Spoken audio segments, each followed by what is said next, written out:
Bom dia, meus amigos, mais uma vez aqui, programa Conversação Intergaláctica, Rodrigo Romo, mais um vídeo para nossa plataforma de estudos. Então, aqui eu vou abordar agora hoje o tema sobre clones primordiais, corpo criogênico, as estruturas dos corpos, a alma, tudo isso para vocês terem uma noção como isso é formatado.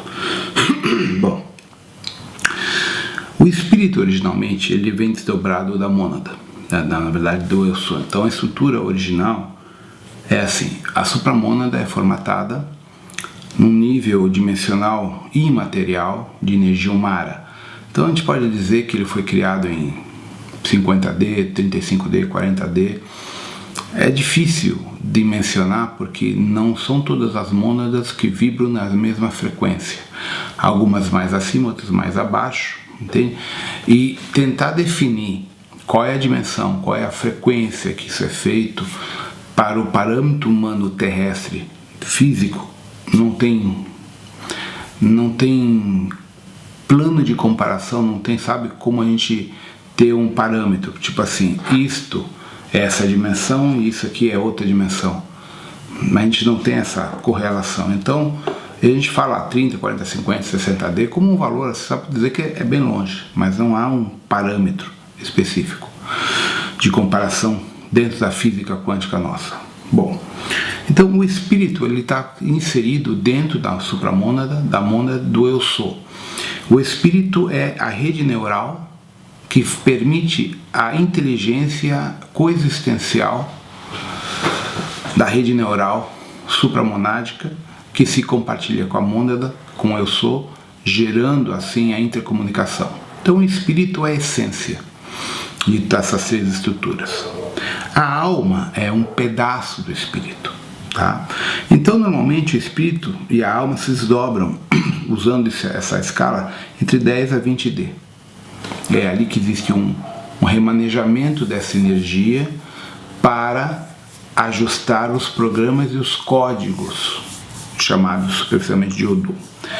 Então a alma contém material morontial e umara. Aí vamos lá, o que é o material umara? A energia umara, não é nem matéria, né, mas a energia umara é o que existia antes da formação do Big Bang, antes da criação de Avona Shantar, há mais de 260 bilhões de anos atrás. Cada éon são 100 milhões de anos aproximados da Terra, da nossa atual escala temporal. Então daí vocês têm uma noção que isso é muito mais antigo do que a nossa ciência explica. A matéria morontial é a interface entre a energia umara, o Big Bang e a densificação que dá origem à matéria escura, energia escura e matéria bariônica.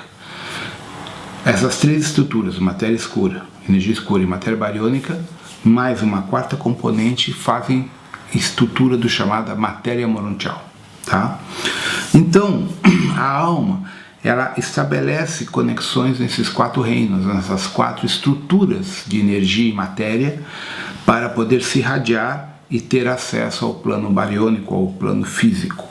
Então, a alma ela consegue interagir entre a matéria bariônica, a antimatéria, a não matéria, a energia escura e matéria escura, criando o acoplamento da rede neurológica, ou a rede consciencial do eu sou, das estruturas dentro daquilo que a gente chama de consciência cósmica.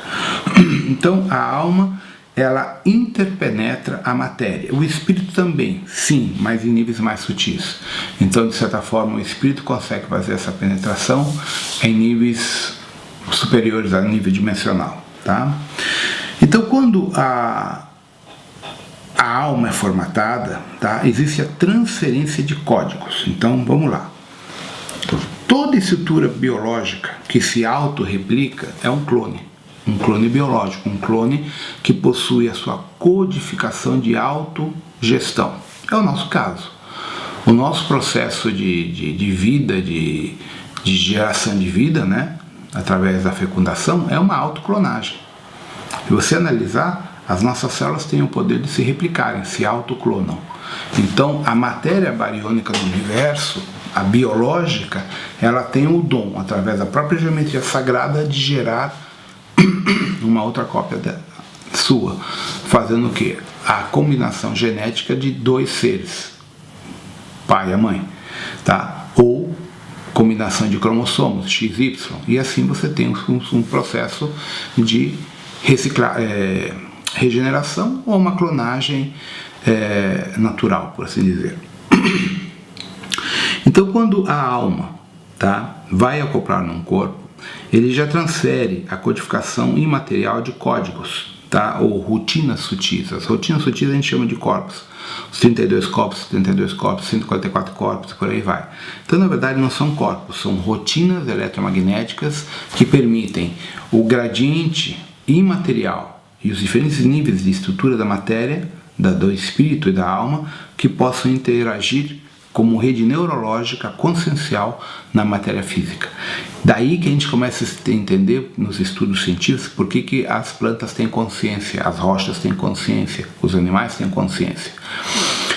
Então, há um estudo muito interessante feito aqui no Rio Grande do Sul, que eu até comentei numa live, de que os cientistas descobriram que os tomates se comunicam por redes eletromagnéticas subterrâneas, entre eles e outras plantas também, e têm sentimentos. Toda vez que você chegar perto de uma árvore com um machado, uma serra elétrica, a árvore treme e emite um pulso, que por nós é traduzido como choro, medo.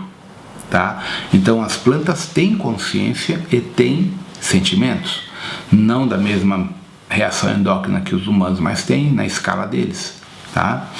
Então, tudo no universo tem consciência. Uma rocha tem consciência, tudo. Então a gente tem que entender isso do ponto de vista mais espiritualizado, mais cósmico, que o universo ele tem vida, o universo tem consciência, o átomo tem consciência. E existem códigos, rotinas de transferência desse gradiente cognitivo dos níveis imateriais para o nível material. No corpo humano, a gente fala, você tem 32 corpos, 72 corpos, 144 corpos, 3.600 corpos, por aí vai. São códigos, mas não são corpos, são códigos eletromagnéticos que permitem a transferência de um banco de dados supradimensional para o nível físico e, consequentemente, do nível físico para cima. A transmigração ou entrelaçamento de informações para que a vida possa coexistir.